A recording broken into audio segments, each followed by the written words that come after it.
Gavin, congratulations on the win. Hard-fought victory. What are your initial thoughts after a performance like that? Uh, always happy with a win like that. That sounds like it's going to feedback. Yeah, it's a tough fight, and those are the kind of fights that make you grow. I think that the fact that we just got another 3 rounds in is great for experience too. My octagon time is building up and getting some familiarity in there, man. I think I just got comfortable in the UFC octagon. I just found a step of comfort, so I think that's a very dangerous thing. And then Billy had a lot of support behind him from the fans and the promotion. I think people were expecting this to be a really hard-fought win, but after spending 15 minutes in there with him, what did you make of his skill set? I didn't know who had the support. I went dark on social media for the last 3 weeks. I don't care about this stuff. It doesn't matter who supports you. My team supports me, and I worked my ass off, and I came in fit, and I came in ready. So all this thing about support, social media, and stuff like this is nothing. I'm just happy I got the win. At the end of the day, it's about who's getting the win. So I'm happy.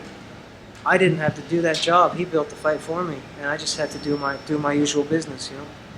What did you make of his skill set in there? I think you refer to it as like throwing baseballs in there on the. Yeah, he's slinging ball. He's throwing fastballs constantly. He does, and they're pretty hard. I didn't think he was much of a puncher, but he's throwing with all of himself, and he's got this rubbery whip to his shots. And I was like, okay, you don't want to get hit by this guy. You want to keep your hands up. I tried to move, and I heard my Coco yelling for footwork and keep it moving and don't let him set. And so I tried to use those key phrases and stick to the plan. And I think for the most part, I think we did it. Yeah, I'm getting a nod. We did it. And then one final one. Is there any specific name you have in mind or when you want to get back into the octagon? I know they have a couple Fight Island trips at the beginning of the year, but when do you want to get back in there? I'm good for every 4 months. I said that before, so there's going to be a little bit of a rest period. I have to quarantine for 2 weeks.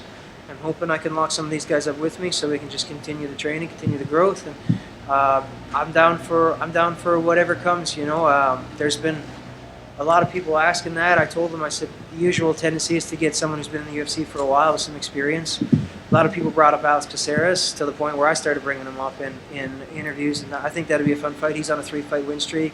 He's a southpaw. He's tall. He moves a lot, so it'd be a different look for me to have to fight this guy.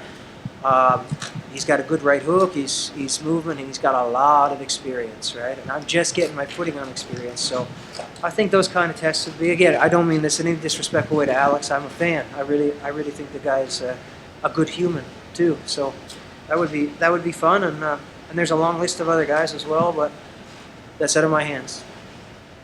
So, you mentioned Alex.